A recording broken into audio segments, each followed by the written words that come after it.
Calling the matters of Ernest Shell. Commonwealth. Bill Brennan, Mr. Shell.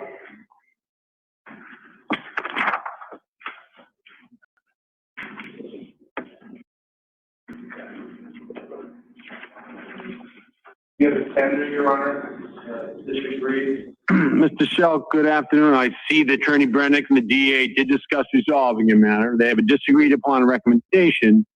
So I'm going to ask you to listen to the facts. The prosecutor believes he could prove had the matter gone to trial. Then I'll have some questions for you. I'll hear from the Como. I'll hear from your attorney. If I'm going to exceed your attorney's recommendation, I will allow you to withdraw the plea. Okay? I'll just swear you in, sir. If you can raise your right hand as best you can. Solemnly swear to make true answers to questions put forth to you by this court, so help you God. Good. Okay, thank you. Go ahead, Mr. Glennie. Your Honor, read the police report? Yes. Okay. No problem.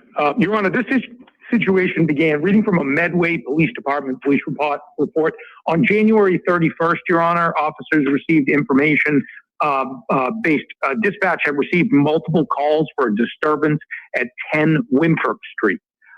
There was a Facebook Live video stream entitled "Unlock Your Reality." This defendant, Your Honor, was streaming on Facebook. He was in the bathroom of his household, holding a knife, indicating that he was going to take his own life, Your Honor, live on Facebook. Officers responded, Your Honor. They found the gentleman in his bathroom, Your Honor. He had recently tossed a small black pocket knife from his person onto the chair or onto the floor, Your Honor. Officers felt that he was undergoing some type of mental health crisis, Your Honor. He was acting paranoid and delusional, Your Honor. He said that people were hiding behind the mirrors in the home and hiding behind the fireplace and listening to him around the corner. He was cooperative and compliant throughout the initial interaction, Your Honor. He was placed under arrest, obviously, for his own safety, Your Honor. He was brought back to the police station, and he was unable to conduct booking because of his behavior, Your Honor. Again, acting paranoid in the police station, believing people were hiding around every corner and every door, Your Honor. The officers wanted to de-escalate the situation, so they placed him in a holding cell, Your Honor. Mr. Shell continuously asked officers, "Are you going to shoot me?" Your Honor. He was provided with blankets, Your Honor, in the cell, keep himself warm. He then decided in the cell, while being viewed on security cameras, Your Honor, to defecate on the floor of the cell. He then began smearing his own feces all over the cell onto the plexiglass in front of the cell camera. He also began urinating on the floor, Your Honor, in the cell. He attempted to flush the blankets down the toilet and turned on all the water in the cell, Your Honor. Obviously, officers were concerned for his safety at this point, Your Honor. Officers attempted to de-escalate this gentleman multiple times, asking him to calm down, asking him to come out of the cell. He refused, Your Honor. He also managed to fill a water bottle, Your Honor, with some liquid. The officers believed the liquid was urine, Your Honor. Officers formed into retrieved riot shields, Your Honor. They donned plastic, rubber gloves and rubber helmets, Your Honor, with face guards, Your Honor, to prevent Mr. Shell from hitting them with the liquid, Your Honor. They opened the cell door and attempted to gain entrance into the cell, all during that time trying to de-escalate Mr. Shell. Mr. Shell refused to de-escalate, Your Honor. He hurled the water bottle at officers while they were entering the cell, Your Honor. Again, they had a clear plastic riot shield, but he managed to get the water bottle over the riot shield, Your Honor. He also resisted while in the cell. He was kicking officers, punching officers. Officers began to fall on the wet ground as well as Mr. Shell fell upon the wet ground, Your Honor. Officers were injured. I was also told by Medway Police that one of those officers is still out, Your Honor, based on the injuries sustained during this encounter, Your Honor. Mr. Shell was eventually handcuffed in the cell. Again, the cell had to be cleaned by a hazmat team, Your Honor. Medfield Police had to have a hazmat team come in because of the feces in the cell. All of the officers had to undergo medical screenings and decontamination, Your Honor, based on having to enter the cell and put Mr. Shell. Again, Mr. Shell was also covered, Your Honor, in his own waste, and that caused problems in the arrest. That's the police report that we're dealing with here, Your Honor. The Commonwealth has dismissed the charges of tagging and malicious destruction of property. We focused mainly on the assaults and batteries on the police officers and the resisting arrest, Your Honor. I can continue to argue, Your Honor, for our resolution if you'd like. Your Honor, he doesn't have a message. You just asked Mr. Shell, did you hear those facts? Yes, Your Honor. And you meant they're true? Partially, Your Honor. Well, then you did assault the officers that evening. Yes, Your Honor. Okay. What's the Commonwealth's recommendation? Your Honor, I do want to inform the court as well that this entire event was caught on surveillance from inside the cell. So, with regards to our request, Your Honor, the reason I'm making this request, Mr. Shell has no previous history here in Massachusetts. However, he has criminal history in Georgia from 2006, in Kentucky from 2007 and 2022, Your Honor.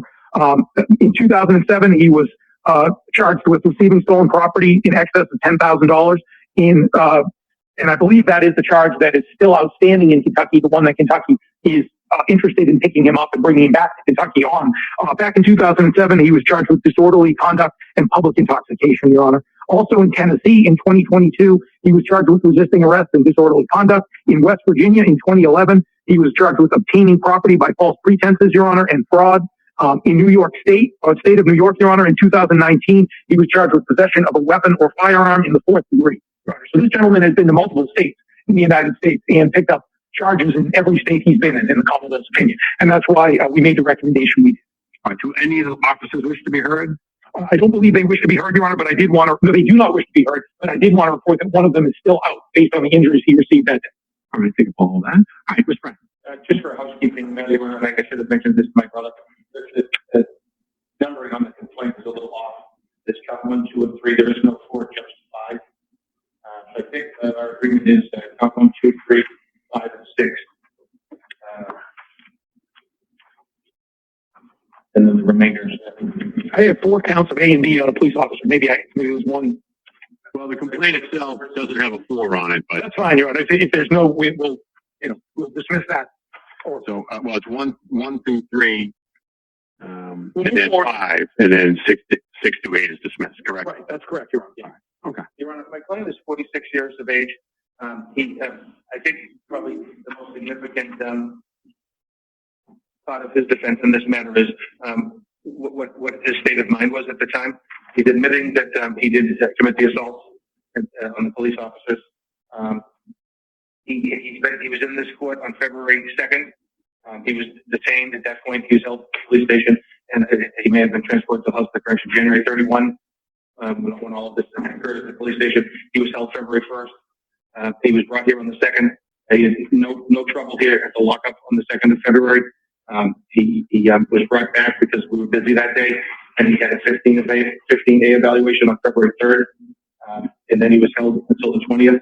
There is a report that they did find him competent from Bridgewater State Hospital. That is in the file. I do have a copy of that. I've reviewed that. We did put it off today. He wanted to resolve the case, but I wanted to discuss the report with him and discuss his options with him. So he's actually been held for, I think it's it says it's 27 days. I think it's 26 days. I think he's been held for 28 days in total. There was definitely some sort of psychiatric issue going on here, maybe some sort of a mental break. He was taken, according to the police report, due to the warrant and the possibility that Shell may need to be transferred Section 12 to place under arrest. They took him into custody. So he's had some mental health evaluations. He is competent to stand trial. I have discussed with him that potentially is the defense that he was not criminally responsible at the time of the alleged offense. He does not wish to pursue that. He wants to get this behind him, and then he has a second case that's open with the fugitive from justice. That he would, and I have a waiver of extradition that I need to, if we proceed further, that he would sign in Your Honor's, I need to make a copy of it, and then he would sign it in Your Honor's presence. He's 46 years old. He's the oldest of 6 children. He tells me that he's a subcontractor doing security work, licensed as a security officer in Tennessee. He was born in Kentucky. As a private investigator. He does videos and photos. He tells me that another motivation for him to leave this case out and resolve it is that his mother is very ill, and he wants to get back to her. He feels that possible that she may not have much time left, and he wants to spend time with his mother. His father is deceased. He did serve in the military from 1998 to 2002 in the Army. He tells me that he was honorably discharged. He earned the rank of E3, first class. Went from E1 to E2 to E3. He works, it's called the Kentucky Colonel, the volunteer organization through the government of Kentucky and the government of Kentucky. He tells me supports this program. It's the mission is to rescue children from child predators. Indicates to me that it's a child predators an anti-human trafficking program. He's a YouTube podcaster, and I think he indicated to me that he does have some PTSD. I think, given the situation, perhaps with the riot here and the shields and whatnot, he reacted in a way that if he had some time to think about it, and if he was under a little bit less stress, and he didn't get triggered, he may not have done that. He's indicated to me that he is sorry for his actions, and he's willing to take responsibility by entering the guilty plea, and was suggesting to the court that given the totality of the circumstances, that the 26 or the 28 days, I put 26 on the grade sheet, but I'm now looking at, I think it's 28 days that he's been held. So we would ask that Your Honor adopt the defendant's recommendation. Well, I appreciate that. It sounds like he's done some good things in his life, probably out of character, and I agree it's probably some mental health component.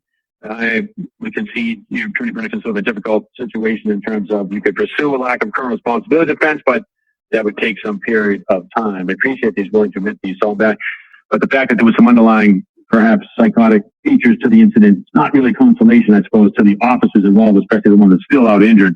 But even leaving that all aside, just as a practical matter, I don't think I could accept that disposition because the statute, for good reason, has a minimum sentence of 90 days, not less than 90 days. I would sentence him to the 90 days. He'd be parole eligible in a couple of weeks. I think at halftime, 45 days. Sounds like he's getting close to that, but I couldn't deviate from the statute, and I wouldn't anyways. I think just given the nature, police officers, it's a difficult job, and that they don't, they take some risk, obviously, to be officers, but right in the station, to have to endure that, I think 90 days is probably a fair sentence. So I would impose the 90 days, but that's different than what Mr. Shell was proposing. So I'll give you a chance to discuss the matter with him, and you can withdraw that. Sure, I'd also like to be perfect. We're not trying to minimize it at all. I understand that. We respect the officers, especially our talking to the officer about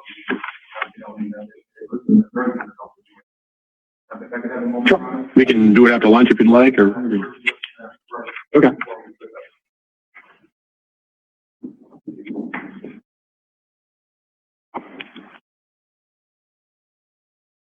Was he held without bail on this? Yeah. $1,000 cash bail. On the fugitive charge. Fugitive, he's held without. Sorry. And Kentucky does want to.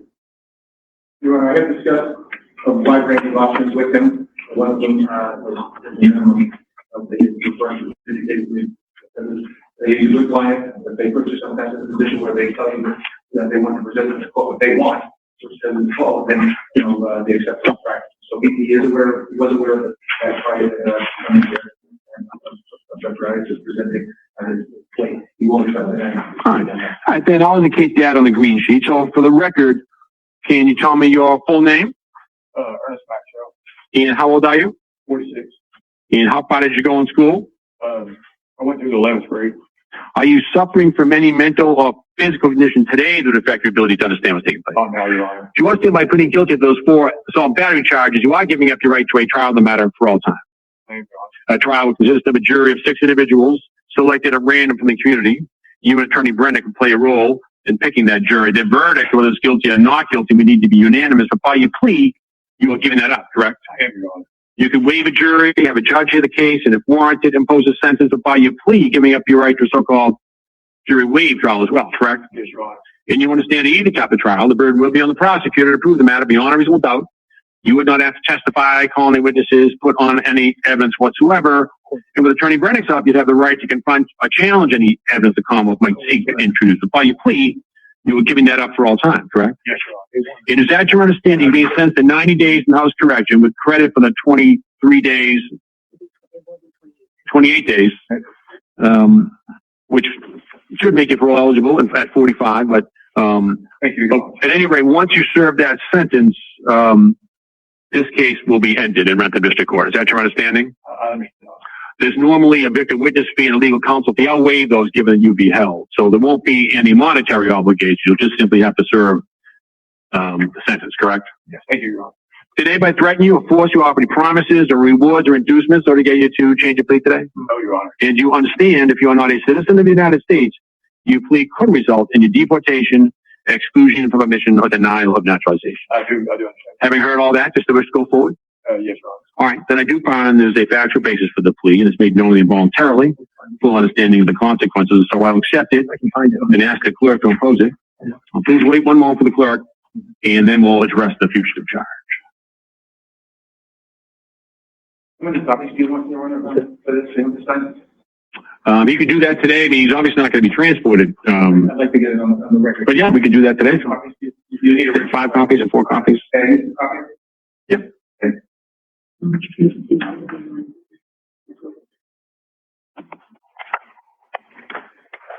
Ernest Shell to docket 2657 CR 168. As to counts 1 through 3 and 5, to a tender a plea of guilty, court accepting that plea and you accepting the court's terms. You committed the house of correction for a period of 90 days. You'll receive 28 days jail credit towards that sentence. And as to counts 6, 7, 8, and 9, those are dismissed at the request of the Commonwealth upon the plea agreement.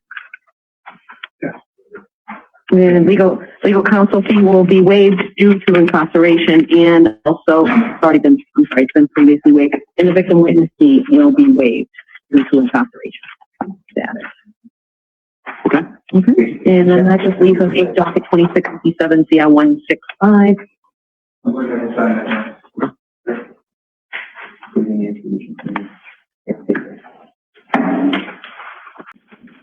I apologize, Your Honor. This is one mistake supposed to be signed as a purpose of the judge's election. No, that's fine.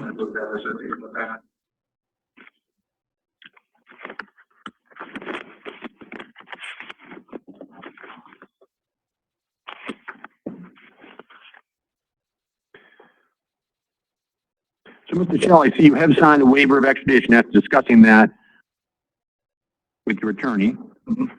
And you, as I understand it, there are charges pending in Kentucky. You have the right, you understand that Kentucky's made a demand for you to appear there. You have a right to counsel. You have a right to a so-called governor's warrant to be issued, which require the DA to obtain a so-called governor's warrant before you could be transported. You also would have the right to a writ of habeas corpus in Superior Court, not as to the merits of the underlying charge, but just as to whether you're the same Ernest Shell that is wanted down in Kentucky. But after discussing that with Attorney Brennick, you're willing to waive extradition and go, as soon as you complete your sentence here on the case we just handled, go with the Kentucky authorities to answer to that offense in Kentucky. Is that correct? Yeah. All right. And you feel you've had sufficient time to discuss your options with Attorney Brennick and you're satisfied with his advice? Yes, Your Honor. Okay. Then I will accept that waiver. Thank you, Your Honor. You're welcome. I'm just wondering if we could get another date on that out of ways. It just sort of usually doesn't fall through the cracks. I agree with that. I'm wondering if a mid-March date or something like that would.